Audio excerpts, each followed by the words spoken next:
TNPSC எக்ஸாம்ல very important subject polity group 1ல 40 questions, group 2 and group 4ல 15 question கேட்குறாங்க. அதில் கேட்கக்கூடிய அனைத்து கொஸ்டினுக்கும் கரெக்டாக ஆன்சர் பண்ணுற விதமாக நம்ம அகாடமியில் one shot MCQ with polity அப்படிங்கிற கோர்ஸ் லான்ச் பண்ணியிருக்காங்க. இதில் 3000+ MCQ with detailed optional explanation and 22 classes 5+ test series and hard copy of book உங்களுக்கு வந்து கொரியர் பண்ணிடுவாங்க. இந்த கோர்ஸோட ஸ்பெஷல் ஃபியூச்சர்ஸ் அப்படின்னு பார்த்தீங்கன்னா complete syllabus coverage, strong retention power and accuracy and speed வந்து இன்க்ரீஸ் ஆகும். எக்ஸாம்ல கேட்கக்கூடிய எல்லா கொஸ்டினுக்கும் அக்யூரேட்டா அவங்களால ஆன்சர் பண்ண முடியும். ஃபார் ஃபர்தர் டீடைல் ஸ்கிரீன்ல தெரியிற நம்பருக்கு கான்டாக்ட் பண்ணுங்க. அனைவருக்கும் வணக்கம். இன்றைய தினமணி செய்தித்தாளில் என்ன செய்திகள் இருக்கு அப்படின்னு சொல்லி பார்ப்போம். ஸோ முதல்ல வந்து பார்த்தீங்கன்னா இன்றைய திருக்குறள்ல என்ன கொடுத்துருக்காங்கன்னா, எண்ணிய எண்ணியாங்கு எய்துவ எண்ணியார் திண்ணியார் ஆகப் பெறின் அப்படின்னு சொல்லி கொடுத்துருக்காங்க. அதாவது எண்ணியவர் எண்ணியபடியே செயல் ஆற்றுவதில் உறுதியுடையவராக இருக்க பெற்றால் அவர் எண்ணியவற்றை எண்ணியவாறே அடைவர் அப்படின்னு சொல்லி கொடுத்துருக்காங்க. ஸோ நம்ம ஒரு விஷயத்த செய்யணும்னு நினைக்கிறோம். அதுல மிக உறுதி கொண்டவராக ரொம்ப அடமன்ட்டா அப்படிதான் பண்ணணும் அப்படின்னு சொல்லி ரொம்ப டிட்டர்மைண்டா இருந்தோம் அப்படின்னா நம்ம நினைச்சதை நினைச்ச மாதிரி பண்ணி முடிச்சிடலாம் அப்படின்னு சொல்றாங்க. திருக்குறள் எண் 666 அதிகாரம் வினைத்திட்பம் அப்படிங்கிற அதிகாரத்துல. அடுத்ததா வந்து பாத்தீங்கன்னா சமீபத்துல நடந்த ஒரு செஸ் டோர்னமெண்ட்ல, அதாவது கேண்டிடேட்ஸ் செஸ் அப்படின்னு சொல்லி சொல்லுவாங்க அந்த செஸ் டோர்னமெண்ட்ல, அதுல தமிழ்நாட்டை சேர்ந்த வைஷாலி அவர்கள் வந்து வின் பண்ணியிருக்காங்க.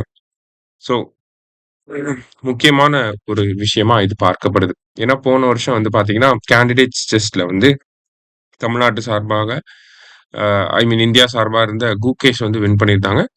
குகேஷ் வின் பண்ணி அதுக்கப்புறமா வேர்ல்டு செஸ் சாம்பியன்ஷிப்லயும் வின் பண்ணி இப்ப வேர்ல்டு சாம்பியனா வந்து இருக்காரு இல்லையா? ஸோ அதே மாதிரியான ஒரு வாய்ப்பு இப்ப வைஷாலிக்கு வந்து கிடைச்சிருக்கு. சைப்ரஸ் அப்படிங்கிற நாட்டுல நடந்த கேண்டிடேட் செஸ் டோர்னமெண்ட்ல வைஷாலி வந்து வின் பண்ணியிருக்காங்க. ஸோ யாரு கேண்டிடேட்ஸ் செஸ்ல வின் பண்றாங்களோ அவங்க வந்து வேர்ல்டு செஸ் சாம்பியன்ஷிப் டைட்டிலுக்காக மேட்ச் நடக்கும். சரிங்களா? ஸோ அந்த வேர்ல்ட் செஸ் சாம்பியன்ஷிப் பட்டத்துக்கான மேட்ச் வந்து இன்னும் கொஞ்சம் மாதங்கள் கழிச்சு நடக்க போகுது. அதுல சீனாவை சேர்ந்த ஜூ வென்ஜூன் அப்படிங்கிற அந்த வீராங்கனைக்கு எதிராக நம்மளுடைய வைஷாலி வந்து களமிறங்க போறாங்க. சரியா? அதுல வின் பண்ணிட்டாங்க அப்படின்னா அவங்க தான் வந்து வேர்ல்டு சாம்பியனா வரப்போறாங்க. எப்படி விஸ்வநாதன் ஆனந்த் வேர்ல்டு சாம்பியனா இருந்தாரோ அதே மாதிரி இவங்களும் ஒரு வேர்ல்டு சாம்பியனா வர்றதுக்கான வாய்ப்பு அப்படிங்கிறது இருக்கு. ஸோ இதை தாண்டி நம்ம வைஷாலி ரிலேட்டடா தெரிஞ்சுக்கணும் அப்படின்னா இவங்க வந்து 2023ஆம் ஆண்டு அர்ஜுனா அவார்டும் வின் பண்ணியிருப்பாங்க. ஓகேவா? ஸோ போன வருஷம் குகேஷ் வின் பண்ணதுக்கு அப்புறமா குகேஷ் வின் பண்ணதை வச்சு நமக்கு எக்ஸாம்ல கொஸ்டின் கேட்டிருந்தாங்க. யூபிஎஸ்சியில கொஸ்டின் கேட்டிருந்தாங்க. இப்போ வைஷாலி வின் பண்ணிட்டாங்க அப்படின்னா வைஷாலியை வச்சு நமக்கு கொஸ்டின் கேட்கறதுக்கு வாய்ப்பு இருக்கு. ஏன்னா பாராலிம்பிக்ஸ்ல துளசிமதி முருகேசன் வந்து வின் பண்ணியிருந்தாங்க. அதை அப்படியே 2ஏல வந்து கேன்சல் ஆன 2ஏ எக்ஸாம்ல கேட்டிருந்தாங்க. ஸோ இந்த மாதிரி தமிழ்நாட்டை சேர்ந்த விளையாட்டு வீரர்கள் சிக்னிஃபிகண்டா ஒரு அச்சீவ்மெண்ட் பண்றப்ப அதை கண்டிப்பா கேட்பாங்க. அதனால அது ரிலேட்டடா இருக்கக்கூடிய விஷயங்களை தெரிஞ்சு வச்சுக்கணும். ஓகேவா? கடைசியா வந்து பாத்தீங்கன்னா இங்க வந்து இன்று மாலை 6 மணியுடன் நிறைவடைகிறது அப்படின்னு சொல்லி கொடுத்துருக்காங்க. அதாவது அரசியல் தலைவர்களுடைய பிரச்சாரம் அப்படிங்கிறது போய்கிட்டு இருந்துச்சு. இப்ப ஏப்ரல் 23 தேர்தல் நடக்க இருக்கனால இன்னைக்கே வந்து என்ன பண்ண போறாங்க அப்படின்னா பிரச்சாரத்தை வந்து முடிக்க போறாங்க. ஸோ அதுக்கு ஏதாவது கிரைட்டீரியா இருக்கா அப்படின்னு சொல்லி பாத்தீங்கன்னா, அதாவது ஏப்ரல் 23ஆம் தேதி நம்ம ஓட்டு போட ஆரம்பிப்போம்.